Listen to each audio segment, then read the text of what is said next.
ഇന്ന് തന്നെ ഡൗൺലോഡ് ചെയ്യൂ. കാണൂ നിങ്ങളുടെ ഫേവറേറ്റ് ഷോസ്. ഞാൻ ഇപ്പൊ തന്നെ ജഗനോട് കാര്യം പറയാം. ഈ ആക്സിഡന്റ് കേസൊക്കെ വെറുതെ ഉണ്ടാക്കിയത് അവനെ വഴിയുള്ളൂ. നിങ്ങളിപ്പോ വീട്ടിലേക്ക് പൊയ്ക്കോ. ഞാൻ ജഗന്റെ അടുത്ത് കാര്യം പറയട്ടെ. ശരി മോളെ. ഞങ്ങളുടെ മകൻ മോഷ്ടിക്കില്ല, മറ്റുള്ളവരുടെ കയ്യിലെ പണം മോഹിക്കാറുമില്ല. പിന്നെ എവിടുന്ന് ഈ പണം? അവന്റെ കാര്യങ്ങള് കൂടുതൽ അറിയാവുന്നത് ഗോപനല്ലേ, അതുകൊണ്ടാ ചോദിച്ചത്. സത്യങ്ങൾ ഇവരോട് തുറന്നു പറയാൻ പറ്റില്ല. എന്താ? എനിക്കറിയില്ല മാധവേട്ട, എന്നോടൊന്നും പറഞ്ഞില്ല. അല്ല, വല്ല ജോലി അന്വേഷിച്ച് ദൂരെ എവിടെയെങ്കിലും പോയതാണെങ്കിലും. ആ, ഞാൻ അങ്ങോട്ട് ചെല്ലട്ടെ, എനിക്ക് അല്പം തിരക്കുണ്ട്. വിനുവിനെ കുറിച്ച് എന്തെങ്കിലും വിവരം കിട്ടിയാൽ ഞാൻ നിങ്ങളെ അറിയിക്കാം. ശരി.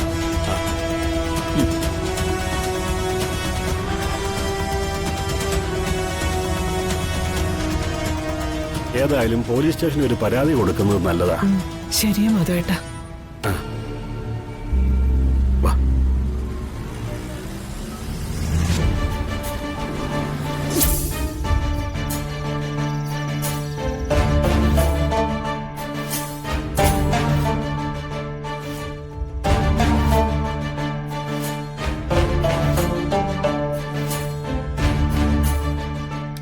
നമസ്കാരം സാർ. ആ, അല്ല, ഇതാരും മാധവൻ നായരോ? ഇരിക്കൂ. എന്താ ഈ വഴിക്കൊക്കെ? ഒറ്റയ്ക്കേ ഉള്ളോ? അല്ല സാർ, എന്റെ വൈഫും വന്നിട്ടുണ്ട്, പുറത്ത് നിൽക്കുക. ഓ, ഇപ്പോഴെന്താ ഇവിടെ? സാർ, ഞങ്ങളുടെ മോനെ കാണാനില്ല, ഒരു പെറ്റീഷൻ തരാനാ വന്നത്. എപ്പോഴാ കാണാതായത്? ഓ, മോൻ എത്രയാ പ്രായം? 40-40 വയസ്സ് വരും സാർ. കൊച്ചുകുട്ടിയൊന്നും അല്ലല്ലോ, ആളിങ്ങ് വന്നോളൂ. ഇന്നലെ രാത്രിയിൽ വീട്ടിൽ നിന്ന് ഇറങ്ങിയതാ സാർ. ഈ നിമിഷം വരെ ആള് തിരിച്ചെത്തിയിട്ടില്ല. എന്നിട്ട് ഇപ്പോഴാണോ അന്വേഷിക്കുന്നത്? അന്വേഷണം കുറെ നടത്തി ഞങ്ങള്. പോകാനിടമുള്ള സ്ഥലത്തൊക്കെ ഫോണിൽ വിളിച്ച് അന്വേഷിച്ചു. പല സ്ഥലത്തും ഞങ്ങൾ നേരിട്ട് പോയി അന്വേഷിക്കുകയും ചെയ്തു. ഒരു വിവരവും കിട്ടിയില്ല. അതാ. എന്താ ആളുടെ പേര്? വിനു. ആളെങ്ങനാ? മദ്യപാനമൊക്കെ ഉള്ള ആളാണോ? അയ്യോ അല്ല സാറേ, അവനൊരു ദുശീലവും ഇല്ല. ആള് സംസാരിക്കില്ല, സംസാരശേഷി അവനില്ല. ഓ, അങ്ങനെയാണോ?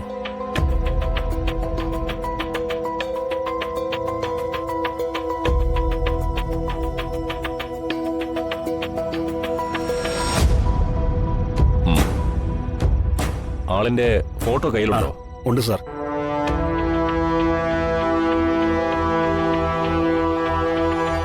ഇതാ സാറേ.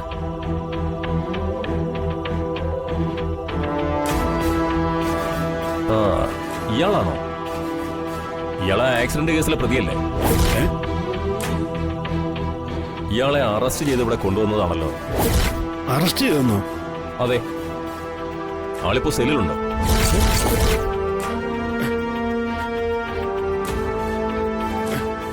എന്ത് ആക്സിഡന്റ് ആണ് സാറേ? എപ്പോ? എവിടെ വെച്ച്? എന്താ സംഭവിച്ചത് സാറേ? നിങ്ങളെന്താ പോലീസിനെ ചോദ്യം ചെയ്യുവാണോ? എന്തെല്ലാം തരത്തിലുള്ള ആക്സിഡന്റുകൾ എവിടെയെല്ലാം നടക്കുന്നു, അതുപോലെ ഒരു ആക്സിഡന്റ്, അത്രയും ഞങ്ങൾക്കറിയൂ. ഏതായാലും കുറ്റക്കാരനാണെന്ന് ബോധ്യപ്പെട്ടതുകൊണ്ടാണല്ലോ ആളെ അകത്തിട്ടിരിക്കുന്നത്. സാർ, ഞങ്ങളുടെ വിനുമോൻ ഒരു ഉറുമ്പിനെ പോലും നോവിക്കുന്നവനല്ല. ഈ കേസ് കൈകാര്യം ചെയ്യുന്നത് ഞങ്ങളല്ല, ACP മാഡം. ഏതായാലും കേസിന്റെ വിശദമായ വിവരങ്ങൾ അറിയണമെങ്കിൽ നാളെ വാ. നാളെ ACP മാഡം ഉണ്ടാവും. സാർ, ഞങ്ങളുടെ വിനുവിനെ ഒന്ന് കാണാൻ പറ്റുമോ? ഇല്ല, ഈ സമയത്ത് കാണാൻ പറ്റില്ല. സോറി, എനിക്ക് അല്പം തിരക്കുണ്ട്. പ്ലീസ്. ശരി സാർ.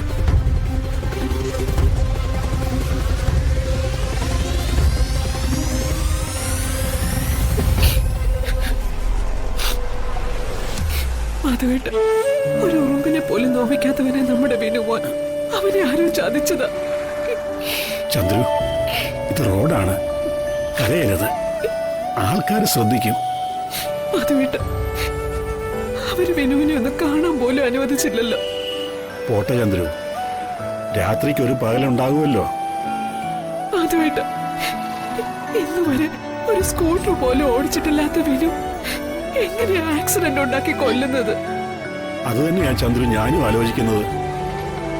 വണ്ടി ഓടിക്കാൻ അറിയാത്ത ഒരാള് ആക്സിഡന്റിന് കാരണക്കാരനാവുക എന്ന് പറഞ്ഞാൽ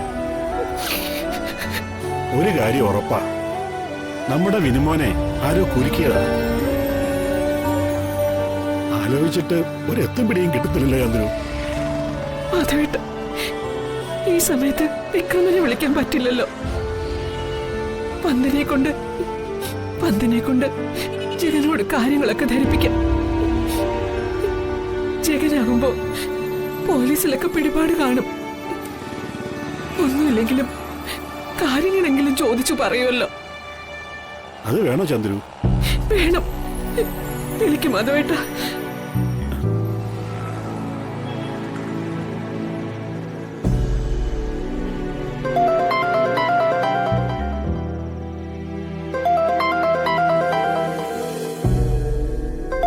അച്ഛനാണല്ലോ.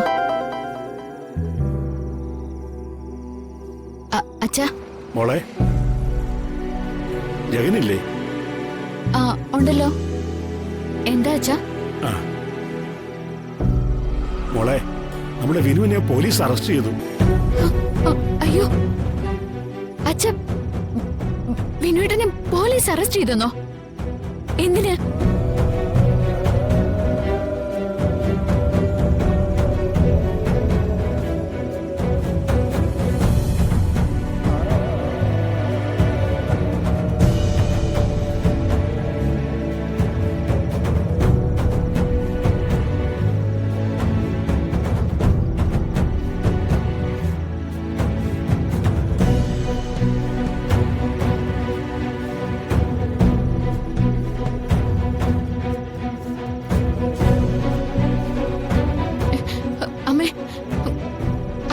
ടെൻഷൻ അടിക്കണ്ടെന്ന് പറ. ഞാനിപ്പോ തന്നെ ജഗനോട് കാര്യം പറയാം. ഈ ആക്സിഡന്റ് കേസൊക്കെ വെറുതെ ഉണ്ടാക്കിയതാവാനേ വഴിയുള്ളൂ. നിങ്ങളിപ്പോ വീട്ടിലേക്ക് പൊയ്ക്കോ. ഞാൻ ജഗന്റെ അടുത്ത് കാര്യം പറയട്ടെ. ശരി മോളെ. ഈശ്വരാ.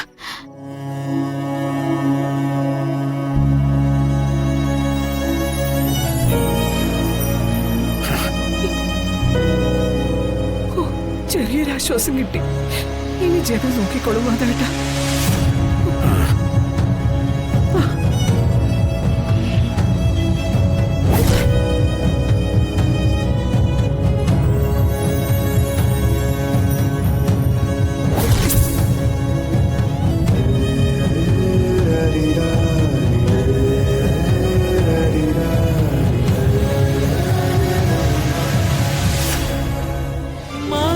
കൊട്ടാ